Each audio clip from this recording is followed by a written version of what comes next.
Record. All right.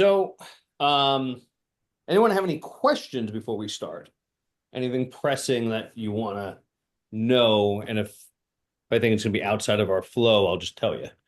Anything? Anyone? No. Okay. Let me turn on the plug note.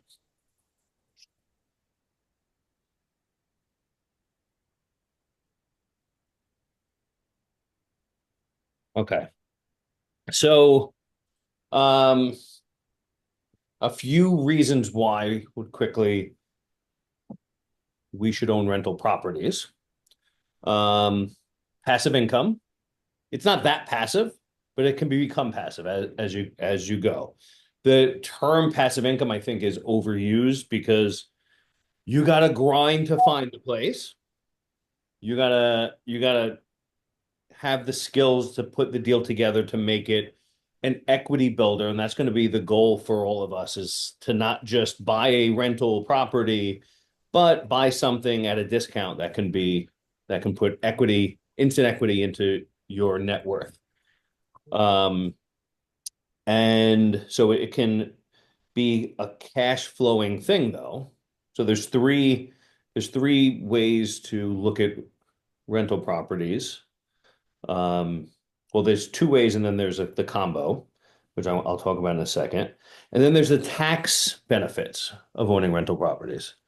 You have two tax benefits. You have the tax benefit on the purchase because you're in real estate, you get to have write-offs when you're doing things inside of your own business. So when you buy a rental property, being a real estate professional, you get actually a much bigger write-off than the rest of society. So you can uh, write off a big chunk of your income when you purchase a rental property. So when you have a big year and then you buy, even though you're leveraging, you're putting 20% down or whatever you're putting down, you can take a big chunk out of your tax bill. So it's almost like you're giving yourself, not only giving yourself equity, you're giving yourself free money because you're not paying Uncle Sam. If you're saving 30 grand from paying Uncle Sam, that's effectively adding $30,000 of net wealth to yourself, right? On something that's going to appreciate. The key thing about owning rental properties is the cash flow and the leverage depreciation. You're you're buying something at um, at only a percentage of the cost. Like if I buy a stock, if I take $100,000 and I buy $100,000 of stock, and that stock goes up 5%, I'm now worth $105,000. But if I buy a house and I put $100,000 down, and that $500,000 house goes up 5%, I am now worth 25% more than that $100,000. That $100,000 made me $25,000. So leverage appreciation is a wonderful way to build a net worth portfolio. Uh, and then you have cash flow. Cash flow is the surplus of money that comes after you pay all your bills. That's the money that goes to your pocket in your pocket. And what we're going to learn today is you have what looks like your cash flow and what actually is your cash flow. And that is the biggest mistake that most people that buy rental properties do is they just look at basically two or three numbers. They look at how much is my mortgage? How much is my insurance? What's the rent? Okay, it's plus 700. I'm making $700 a month. And that is not the case. They're not factoring in what is most commonly called the big three. The CapEx expenditure, the maintenance, and the vacancy. So starting from the easiest one to understand is the maintenance. Maintenance is those phone calls you're going to get with the stuff you're going to have to do to fix the toilet, unclog the toilet, fix the, whatever minor things that are bound to happen when someone else is in your house and it's not their responsibility. You're going to have those maintenance expenses.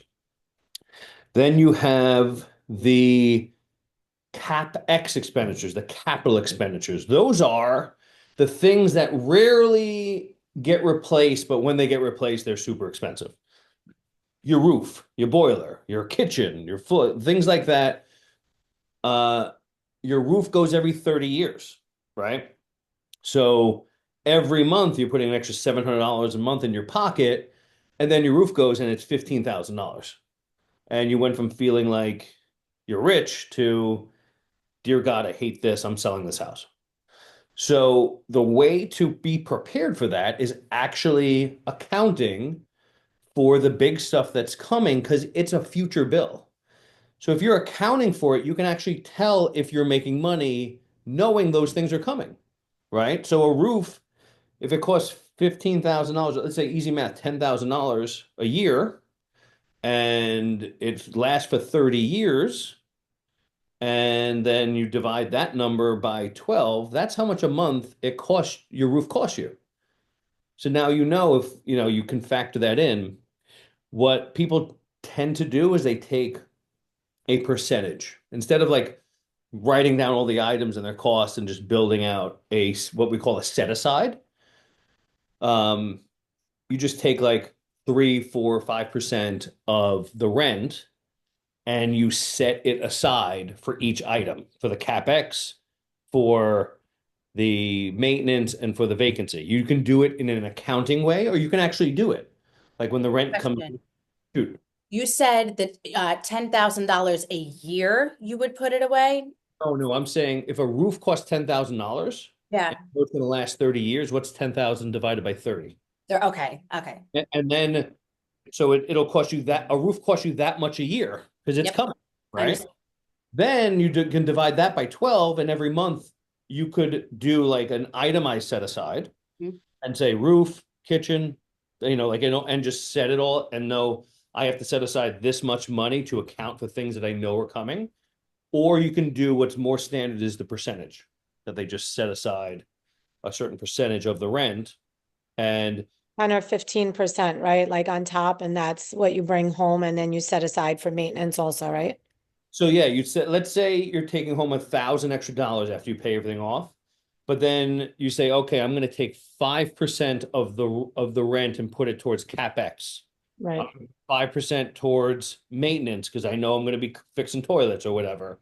And I'm going to put 3% or 2% on vacancy because vacancy is it's not a cost per se. You don't have to expend money, but it's time you're not getting paid.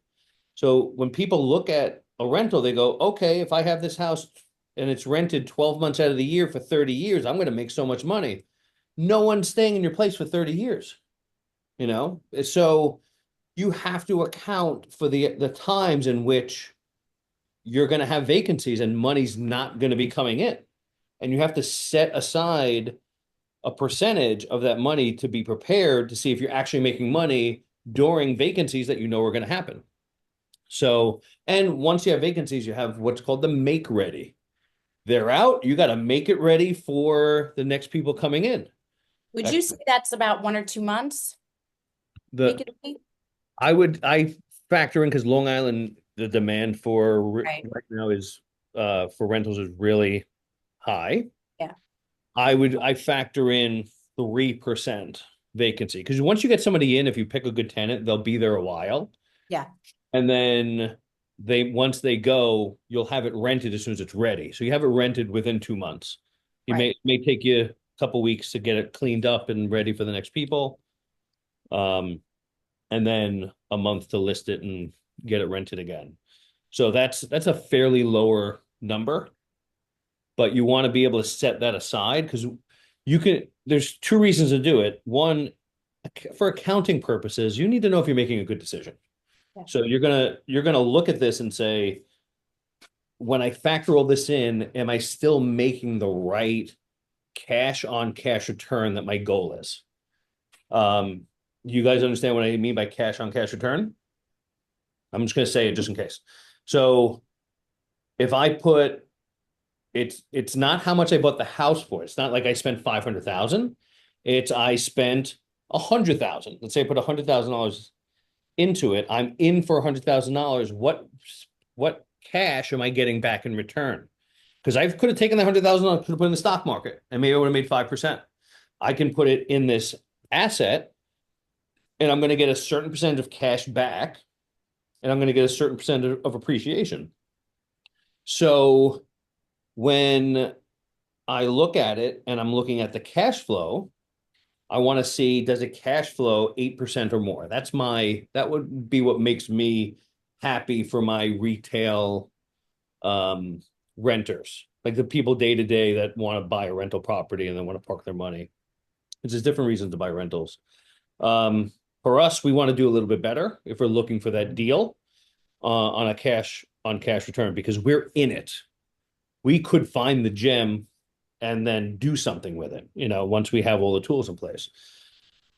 So um, you're factoring in your cash on cash return, which is if I put $100,000 in to purchase this property and I'm making $10,000 a year, I'm getting a 10% cash on cash return because the money that I spent, what is it bringing me back? And you can have the cumulative return, which is if I spent, if I remember, I spent the $100,000 and I made $25,000 on appreciation too, right? If it goes up 5%. So in reality, I made $35,000. I only got to hold 10,000, right? But I'm $35,000 wealthier. So you can use that $10,000 if you want to set aside to buy more houses. You can use it for daily expense, monthly, yearly expenses, whatever you want. But then the asset is appreciating at the same time. So you have that combined return. But really, people won't like to look at their cash on cash return as the goal to be set free, meaning that they slowly start to buy enough properties where like they're making more money from the rent than they are from their energy being spent. Does that make sense? Any questions about that? Okay. Um, so our goal as real estate people is to see the gems, to see the what works. So we have to understand our numbers to know when we see something, is it worth jumping on? One great way to do this is the BRRRR strategy. We see a beat up house that would be a good rental, and we can see we know what we can get it for, what we can renovate it for, and what we can refinance it for. We can be put in a position to really win. You guys remember the BRRRR? You understand the BRRRR? By I was gonna say it again. Okay. Katie just shouted it out. Oh, it's on your desk? Nice. Buy, renovate, rent, refinance, repeat.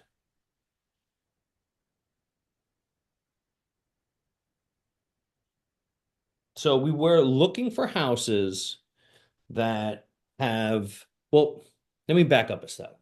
Depends on what your goals are.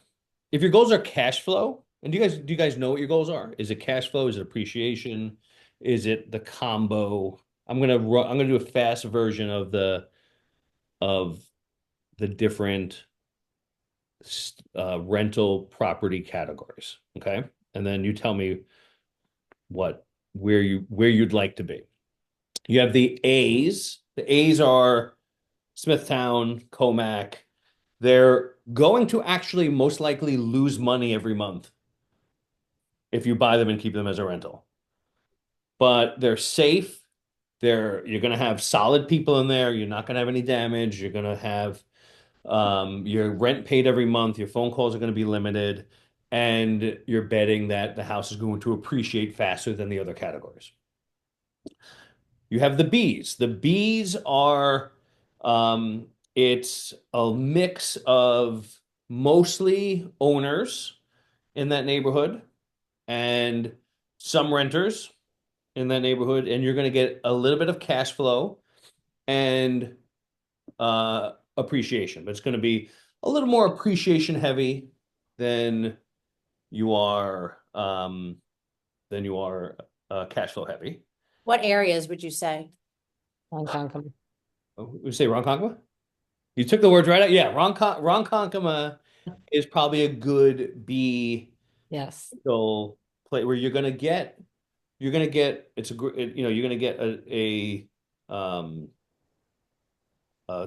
good amount of like probably 80% of people in Ronkonkoma are owner occupiers. 20% are probably renters.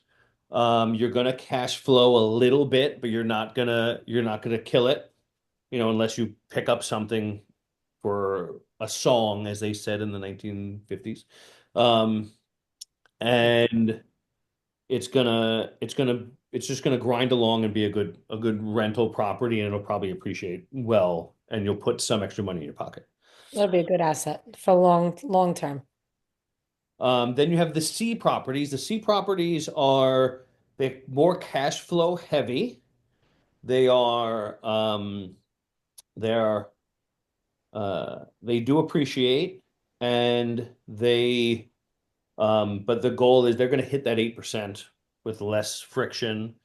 You're gonna have the neighborhoods are probably gonna be 50-50 renters. Um, and you're gonna have some turnover. You're gonna have a little bit extra work, but you're gonna get heavier cash flow. Then, and that I would say Rocky Point, areas of Shirley, I was even gonna if say like Central Islip.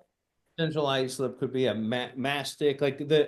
and then you go into the D properties. Actually, in Long Island, there's not a lot of D neighborhoods, but I'd say some areas of mastic are D neighborhoods. Uh, Wyandanch could have some D neighborhoods. Southport.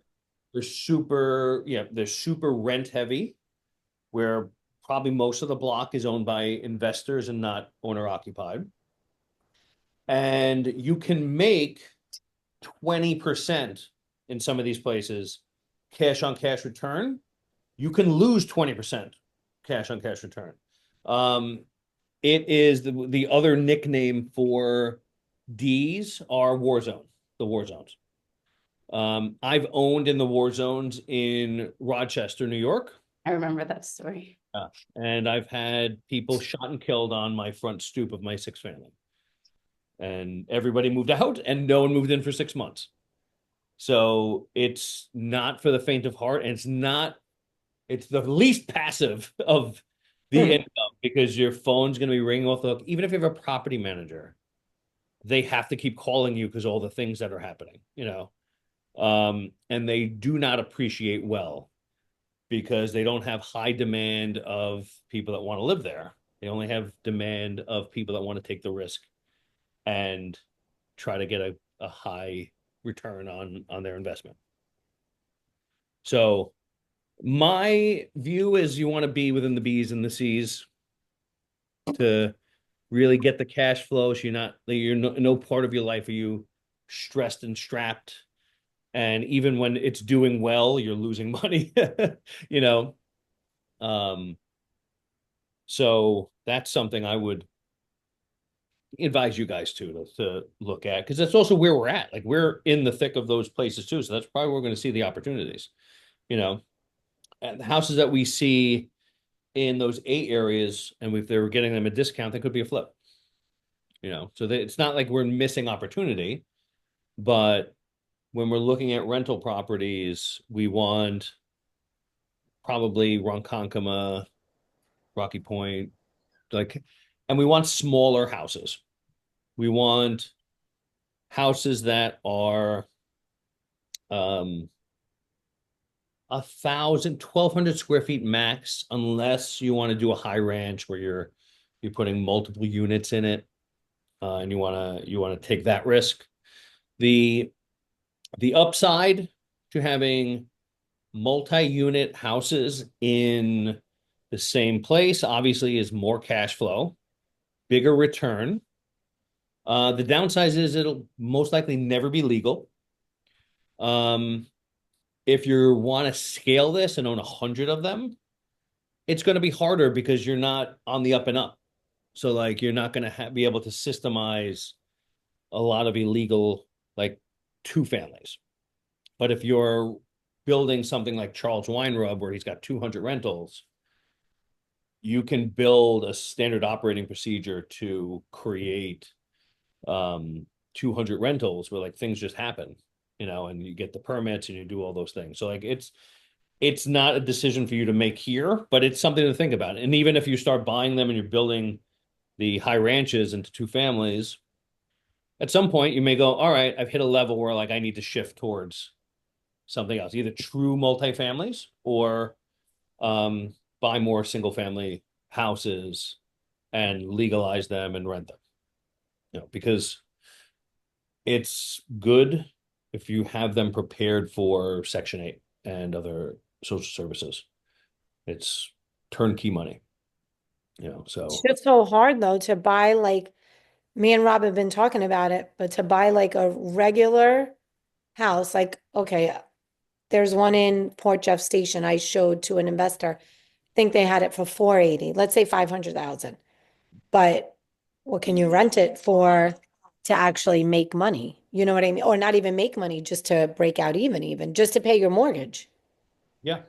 And it's so hard. Like this is Port Jeff Station. It's same prices as like Ronkonkoma. You know what I mean? It's Yeah, that's why the goal is, you're going to shoot for 1 to 2 a year. yeah, It's the same. You're your own client, so like it's I gonna know. and it's gonna take. But you're gonna once you find that thing, you got to realize you're not. It's not just that the numbers work. You're because you're finding it and it works. You're buying something with equity. You're sifting through sand to find gold, and but that's our job. We're in it. Luckily, we're in it. This would not be something that I would project someone else being able to do easily if they weren't us doing this day in and day out. So we can use the tools that we have, and I can show you guys other tools to start searching for properties that are in distress too. But you just gotta keep your eye open and know what you have to do and know how to look at it. Any questions?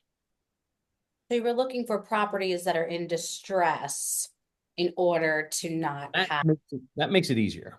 right? Because there's less demand for it, right? Because if it's or if it's off market and it's brought to you and hey, Crystal, I have this house, I don't know what to do with it, Yeah. and you can buy it. Because then you have to really, like what Sandy said, you have to carry that mortgage.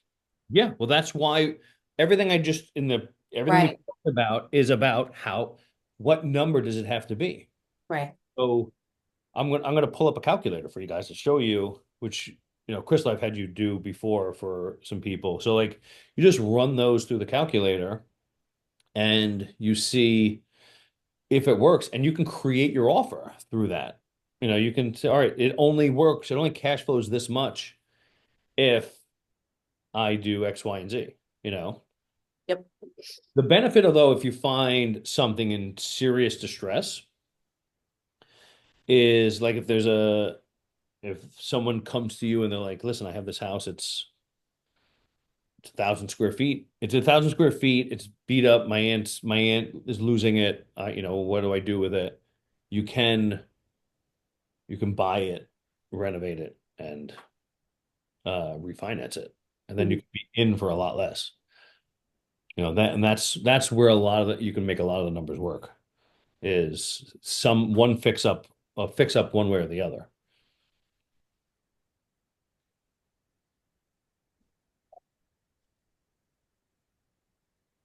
And I see your wheels are turning, Crystal. I'm just thinking about what you're saying. Uh, let me jump into.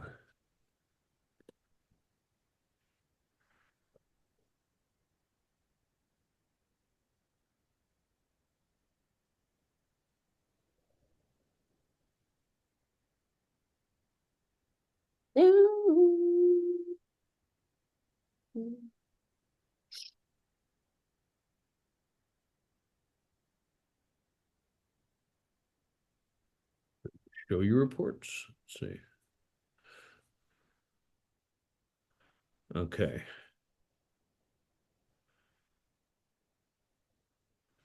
So yeah, I mean, you could see like a lot of these. I've already like scanned. Like you could see the cash on cash return, 1%. That's no deal.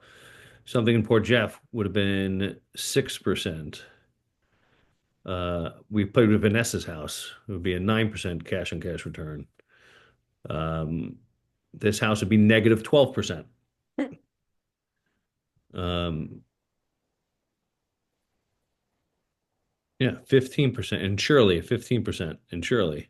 This was could have been a three family, like a not a legal three family, but it could have been a three family.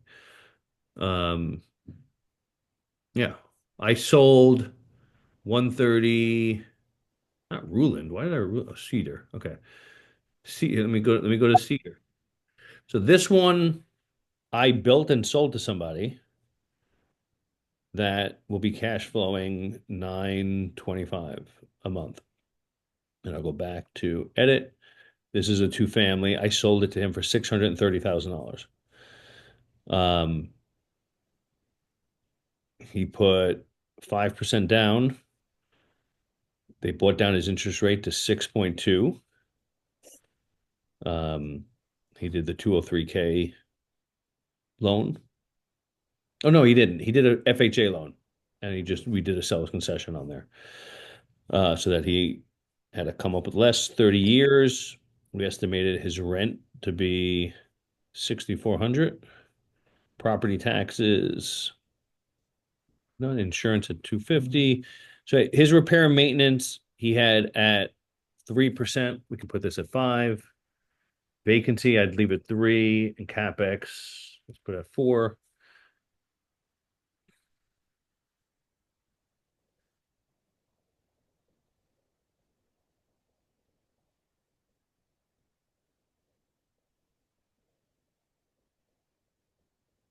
It's saying to remove those rentals numbers. What do you mean? It's right No, there. but that's if I Oh, want to. I see. Yeah.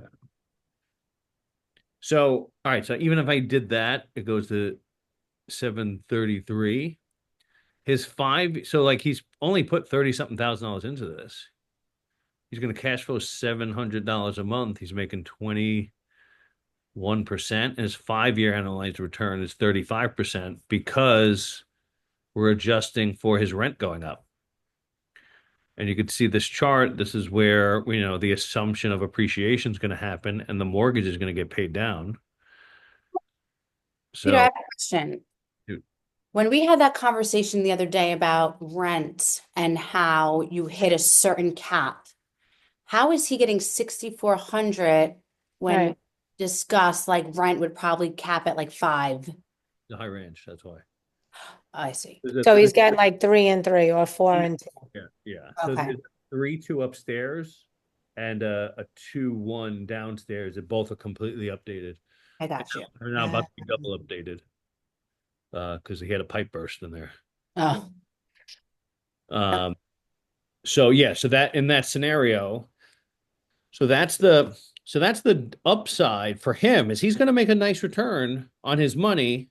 He worked for the electrical company, right? Wait. So his mortgage is being paid, what he came out of pocket, which is nothing, but so his mortgage is being paid. Is he making the 700 minus like the 10% of what he's putting to the side for capital expenses and everything else? After all, so here are all of his expenses. You can see it here. His total expenses are 5,600, including the variable expenses, the vacancy, the Right. maintenance, capex. So he's putting that Wow. now keep this in mind. Now you could bought this and you would have been happy, most likely, right?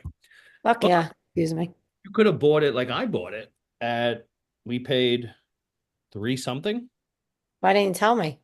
Could have made Rob do it. um, but like you could have find a house like that. I paid 3. I don't remember what I paid, but I paid something for it, less expensive. And I made this for him. If I would have kept it myself, I would have been in it for a whole lot less. And I probably would have owned the house without any cash into it and would have been cash flowing. So it's possible. You can like this could have been crazy. And I spent way too much money on the house by accident because we found problems that we didn't expect. Our budget was $30,000. It turned into $160,000. So if we knew that was our budget, like it would have cost us 110,000 to do everything if we did it all in one shot. But because we actually found problems after we did work, it just became more and more expensive. Yeah. So I could have just fixed it up, refied it, and rented it, and paid off the hard money loan. So, but he even bought it at 630,000 and was So able to money. the cash flow. But let's do another one though. Let's do one together. View all reports, start a new report. So let's take 1, 2, 3, Apple. Let's take a look at 24 Neil Drive. Farmingville. Okay. All right. What's So on your house? yeah, I mean, I'm not gonna. It's not my house per se, but yeah. I like it. What? Let's say we're gonna buy this thing at 400,000, right? Closing costs, say 25,000. Say 20% down. So we're gonna bring $80,000 to the table, which they're if we're doing a DSCR loan, you're gonna need 20 to 25% down. If we're doing a conventional loan, there may be some workarounds. And that's something we could talk to Sal about. But obviously, the more we borrow, the higher the mortgage is going to be. Say that one more time. I was breaking something. You were breaking something? I almost broke my thing. You said the higher we what? The more you borrow, the higher your mortgage is going to be. Oh, right. So, um, if we're putting 20% down, so that the DSCR rates are going to be close to 8%, unless you agree to pay a penalty if you refi. So right now, mortgages are assumed to be going down. So the banks don't want to write a loan to you that you're going to just refi. So they're willing to give you a lower rate if you'll pay a penalty if you wait 3 or 5 years to refinance. So you can pay, I think, in the higher sevens if you're willing to hold that loan for 3 years, or if you want to just have no penalty. I mean, you could always refi. You just do the math of the penalty in there and see if it still works. Um, or you can opt for a higher rate with no penalty. So that's how that works. So that we can work off at 8%, we'll say, 30 years. The good thing about the Fine. Get rid of the 9. It's a lot of years. Yeah. all right, what's the rental income? 3,800? A three bedroom, let's say it's a 3 bedroom. 2 bath. Yeah, well, it could be 1 bath. DSS pays by bedrooms. I mean, Social Security, Section 8 pays by bedrooms. So they will they have a chart that will tell us the maximum they will pay, and the maximum they will pay has to do with the, what they'll actually pay per person has to do with the person, but they have a maximum that they will pay, which is I think for a 3 bedroom is like 39 or something like that. 30, I have 39. that paper somewhere. Yeah, I have my email somewhere. So like it's 3,900, but if you're there paying utilities, they take like $120 off. So like let's say 3,800. So you'll have that as a backstop to know like I can get 3,800 if I get this legalized and do Section 8. Um, then we add income growth. We're going to say we have to raise the rent. You have to raise the rent every year. That is the number one thing that gets people in trouble when they hold a rental for a long time. And because they get nervous that they have this great tenant and he pays every month. So I don't want vacancy. So I'm just not gonna rock the boat. Yeah, but Um, you raise rent with Section 8 yeah, and it's easier because they're not even paying it. and they'll increase it. They'll pay the more. Okay, Government increases it. got it. You don't even have to have the hard conversation. So if you're a regular tenant, you have to have that hard conversation. With Section 8, you just got to go, hey, the rent's going up. And they're like, all right, well, here's the paperwork. That's Got it. Um, but if you don't, you can create a squatter because, we've had situations where I'm selling a house for a client who has a tenant in there, and that tenant is in a four-bedroom house and they're paying 2,000 a month. And now we have to tell them to go get out, go rent somewhere else, and they're seeing 4,000 a month everywhere. it. And what do they get? They've already were living a life where they were paying all their bills and they had no money at the end of the month. And now you just said your rent's about to double. They're gonna bunker down. So you can create a squatter by not raising the rent. And it's not fair or good to anybody. It's not fair to the tenant, it's not fair to the landlord, it's just a bad situation for everybody. So you have to raise the rent. I've been at my place, I just signed a third lease. He hasn't raised my rent. I may just stay for 40 years and just, until this rent is cheap, you know? It's the most common mistake. And what you always hear is, yeah, they pay their rent every month, no worries. And they can't sell the house because it's not worth anything because you have a tenant in there and to get them out, it'd take them 8 months, 8 months to a year. And it's not worth anything because it's not cash flowing anything because they didn't raise the rent. So to keep your asset valuable, because if you're selling it as a rental asset while you have a tenant in there, it's only as valuable as much as it cash flows. So if it's not cash flowing properly, you're actually lowering the value of your investment. So have I driven this home yet? Hey, we got it. Yeah. Okay. Okay. All right. Let's say the taxes are 8,000. The insurance is going to be like 2,500. And repairs and maintenance. How much are we doing repairs and maintenance? What percentage? 5%, 5%. Vacancy? 3%, Okay. CapEx. 4%. What did you say? Four? 4? Mhm. Okay. All right. And you can put in maintenance fees if you want to see, like if you wanted to hire someone to handle it. Um, you're gonna put if you own the house and it's a single unit, you're not gonna have anything for electricity or gas or like it's all part of the seller's, I mean the renter's cost. Um, annual expenses growth, we're gonna say 2.5%. We'll say slightly above the Fed's benchmark rate. So how much will it cost to sell the property? I get 7.5%, obviously. So we're going to leave that in there. We'll say 4%.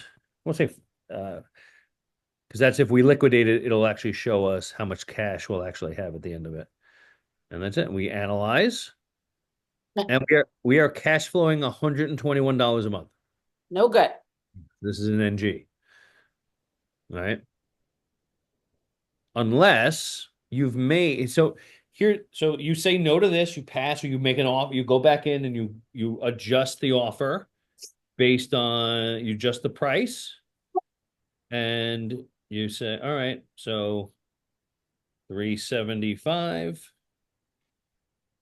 What happens now if I do 375? All right, now we're making 3.2, but it's still not a killer. We're gonna pass on this. Unless you've made $400,000 this year and it cash flows and you're going to save $50,000 by buying this house, right?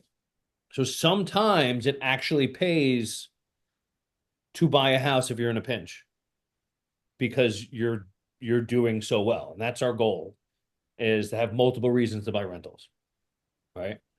Um, but this one's it's dead. You You kill can do all included also. Like, let's say, like, I personally want a high ranch because I want the two incomes. it. Right. Right? So, like, you'd have to, for the most part, you couldn't say, okay, guys, you pay your own electricity. Right. So we come in here and we add different rental income, advanced breakdown, rent. Okay. So we'll say we're gonna get 3,000 upstairs, and let's say we're gonna get 2,500 downstairs, right? And Okay. we'll make this 400,000 again. We'll just work this again. 400. And then we're gonna come all right, so we're gonna say we're gonna pay the electric bill. We're gonna pay 175 a month. There's gas, we're gonna pay 150 a month. There's no HOA fees, there's no garbage, there's no other. Yeah, they even say 200, right? Let's say 250. Yeah, so 250. Because they're not gonna be stingy I'm not with going to care. Right. and what some people do is they'll give like summer surcharges. Right. Right. $100 more a month, something like that. So update. Now we're making Oh, yeah, I'll take it. right. Now we're cash flowing, baby. You're making 12%. Yep. Um, and you're on your way. All right.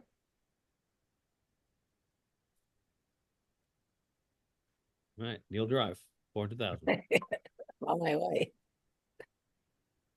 Uh, yeah. So we probably could have a second conversation with like Sal on this, but this is a good way to does it help you understand what you're looking for? Yes.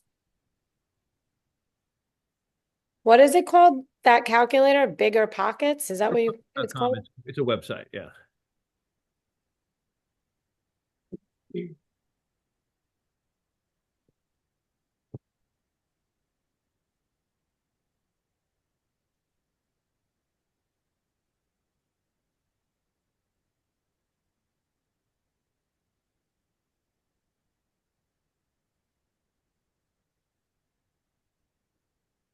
So the goal now is to start looking.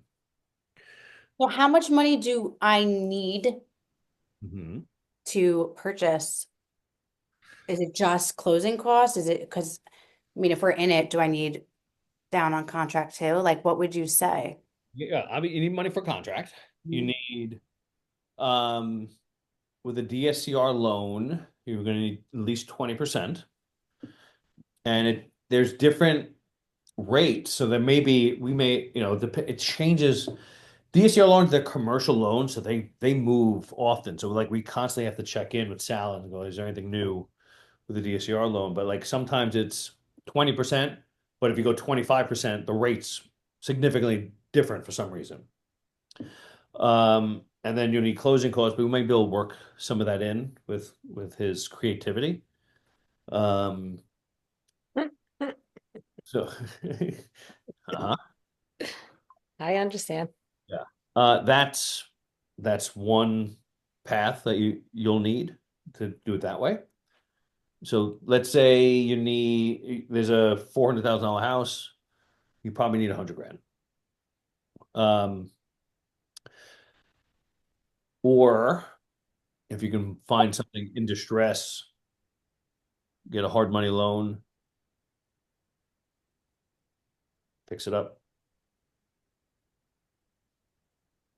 refi, then it could be significant. It could be less, it could be nothing.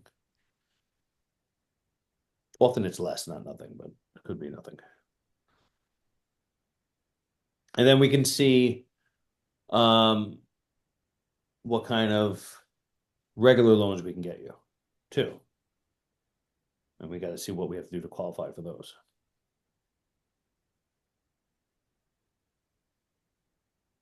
But any of us can get DSCR loans.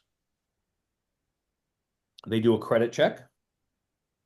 and they look at the property. That's it. And they want to see that you have some funds in reserve. So I think they look for 3 months of reserves of mortgage payments. It's either 3 or 6 months. So that's something you have to be prepared for. But we can have a second Zoom with Sal and go over all this.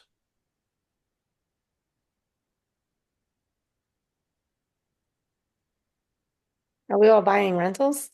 Like today? Well, that's the goal is to be educated and be ready when it's there. That and to search for it. I'm ready now. Okay. Well, I have a husband that We'll just wants. put up the contract and then tell them. Guess what we just what?